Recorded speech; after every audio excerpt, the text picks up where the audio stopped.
Good day everyone. Today our team will be presenting cross-cultural management analysis of Disney theme parks in China. The Walt Disney Company is one of the most leading entertainment companies well known for its films, media networks and theme parks.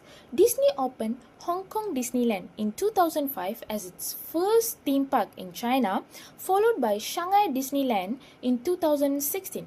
Shanghai Disney was designed to be authentically Disney, distinctly Chinese, by incorporating local culture and consumer preference. However, Disney faced several cross-cultural challenges due to the differences in cultural values, consumer behavior, and business practices between the United States and China, which is requiring an important adaptation to succeed in the Chinese market. By using host-faith cultural dimensions, there are several key cultural differences between United States and China which influence the Disney operations in China. Firstly, China has much higher power distance than the United States.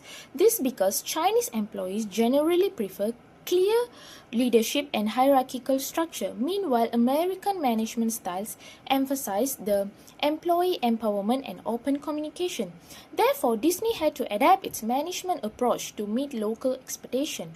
Secondly, the United States is highly individualistic, meanwhile the China is collectivist society. Chinese consumers value family relationship and group experience. As a result, Disney in China redesigns its attraction and marketing strategies to focus on family-oriented experiences. Thirdly, China has a strong long-term orientation. Disney viewed Shanghai as a long-term investment and continuously localized its attractions. For example, include the Garden of the 12 Friends and the celebration of Chinese festival. Finally, Disney adopted the concept of authentically Disney, distinctly Chinese by integrating Chinese cultural elements into the park, meanwhile maintaining its Disney identity. For question 2, Disney's story is simple. Tokyo worked because they let locals run it.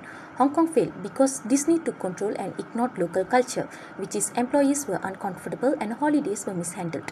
For Shanghai, Disney changed everything. They adopted authentically Disney, distinctly Chinese, localizing food, decor, language and stuff, and even festivals. The results? Higher attendance and revenue. And for the lesson, localization works. You don't abandon your brand. You blend it with local sensibilities. Adapt or you will struggle. That's the Disney takeaway for any global expansion. Disney's understanding of Chinese consumer behavior is playing an important role in the success of Shanghai Disneyland. Firstly, Disney recognized that Chinese culture values the family-oriented experience, so the park was designed to attract not only the children but also the parents and grandparents. As a result, Shanghai Disneyland achieved a strong success. According to a case study, more than 5 million people visited the website before the opening, and the park welcomed 11 million visitors in its first full years of operation. However, Hong Kong Disneyland faced challenges because Disney underestimated visitors' demand during the Chinese New Year and initially offered fewer attractions, which has led to customer dissatisfaction. Overall, Disney's success in Shanghai shows that understanding the local culture and consumer preference is very important for effective market positioning and competitiveness in international markets. Now we will continue the next presentations, which is my part is the handling competitions in a cross-cultures context.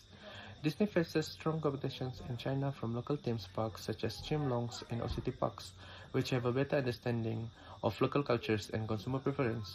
To compete successfully, Disney partnered with Shanghai Shendi Groups, a state-owned company, to gain government support and strengthen its market positions. Disney also used a localization strategy by combining its global Disney brands with Chinese cultural elements, local foods, and traditional festivals. This helped create a unique experience for Chinese visitors. Disney's earlier challenges in Hong Kong also showed the importance of understanding local consumer behavior and expectations.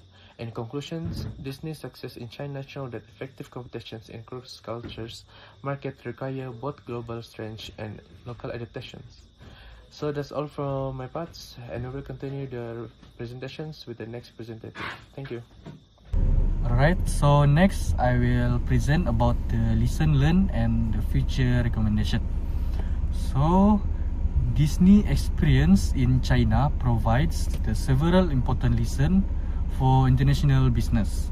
First, companies should adapt to the local culture while maintaining their core brand identity. Disney achieved this through the concept of authentically Disney, distinctly Chinese. And second is understanding cultural influence on consumer behavior is essential, especially in China family-oriented society. And third is building a strong relationship with the stakeholders known as Guanxi. This also help to gain a trust and support. And also finally, leader must be flexible and culturally aware when manage employee from different culture background. For future expansion, Disney should conduct deeper cultural assessment, strengthen localization strategies, invest in cross-culture training, and also continue building a long-term stakeholder partnerships. Thank you. As a conclusion, Disney journey in China proves one thing: a global brand isn't enough. Hong Kong failed because they ignored local culture. Shanghai succeeded because they embraced it. Through the localized attractions, family experience, and strong government partnerships, the lesson is clear: adapt or fail. Cultural intelligence isn't optional. It's essential for any company expanding abroad. Thank you.